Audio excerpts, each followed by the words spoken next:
रमा एकादशी व्रत कथा। राधे राधे दोस्तों, आप सभी का हमारे चैनल सीलू कथा सार में बहुत बहुत स्वागत है। एक समय धर्मराज युधिष्ठिर कहने लगे, हे भगवान, कार्तिक कृष्ण एकादशी का क्या नाम है, इसकी क्या विधि है, इसे करने से क्या फल मिलता है, सो आप विस्तार पूर्वक बताइए। भगवान कृष्ण बोले, कार्तिक कृष्ण पक्ष की एकादशी का नाम रमा है। यह बड़े बड़े पापों का नाश करने वाली है। इसका महात्म्य मैं तुम्हें कहता हूँ, ध्यान पूर्वक सुनो। प्राचीन काल में मुचकुंद नाम का एक राजा था। उसकी इंद्र के साथ मित्रता थी। यह राजा बहुत धर्मात्मा, विष्णु भक्त और न्याय के साथ राज्य करता था। उस राजा की एक कन्या थी जिसका नाम चंद्रभागा था। उस कन्या का विवाह चंद्रसेन के पुत्र शोभन के साथ हुआ था। एक समय जब शोभन ससुराल आया, उन्हीं दिनों पुण्यदायिनी रमा एकादशी भी आने वाली थी। जब व्रत का दिन समीप आ गया तो चंद्रभागा के मन में अत्यंत सोच उत्पन्न हुआ कि मेरे पति बहुत दुर्बल हैं, वह एकादशी का व्रत नहीं कर पाएंगे और मेरे पिता की आज्ञा अति कठोर है।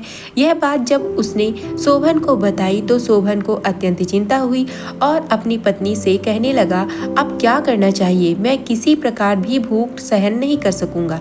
ऐसा उपाय बताओ कि जिससे मेरे प्राण बच सकें, अन्यथा मेरे प्राण अवश्य चले जाएंगे। चंद्रभागा कहने लगी, हे स्वामी, मेरे पिता के राज्य में एकादशी के दिन कोई भी भोजन नहीं करता, यहाँ तक कि पशु पक्षी भी अन्न जल आदि ग्रहण नहीं कर सकते।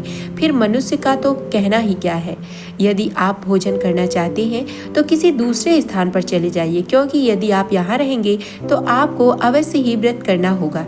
ऐसा सुनकर शोभन कहने लगा, मैं अवश्य व्रत करूंगा, जो भाग्य में होगा वह हो जाएगा। इस प्रकार से विचार कर शोभन ने व्रत रख लिया और वह भूख और प्यास से परेशान होने लगा। जब सूर्य नारायण अस्त हो गए और रात्रि के जागरण का समय आया तो वो समय शोभन के लिए अत्यंत दुखदायी हुआ। प्रातःकाल होते होते शोभन के प्राण निकल गए। शोभन की मृत्यु के बाद चंद्रभागा अपने पिता के घर में ही रहने लगी।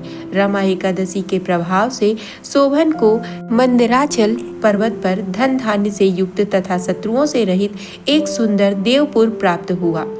यह अत्यंत सुंदर रत्न और मणियों से जड़ित स्वर्ण से निर्मित था।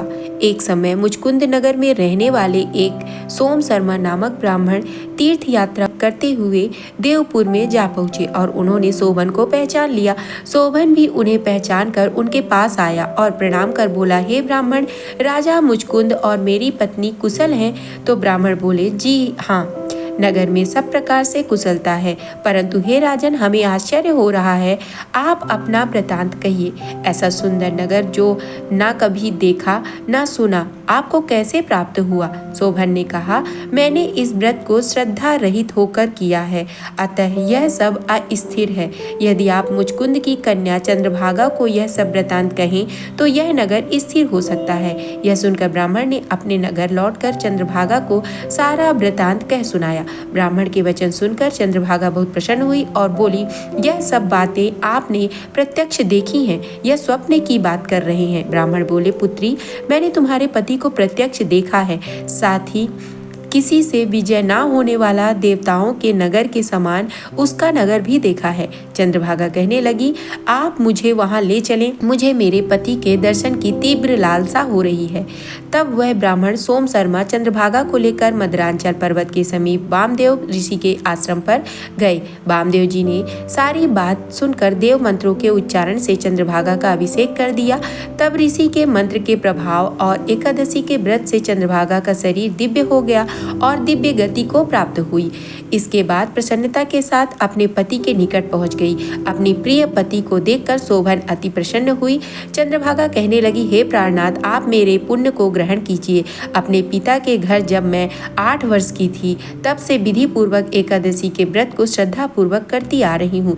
इस पुण्य के प्रताप से आपका नगर स्थिर हो जाएगा तथा समस्त कर्मों से युक्त होकर प्रलय के अंत तक रहेगा। इसके बाद वह दोनों आनंद पूर्वक पूर्वक अपने देवपुर में रहने लगे।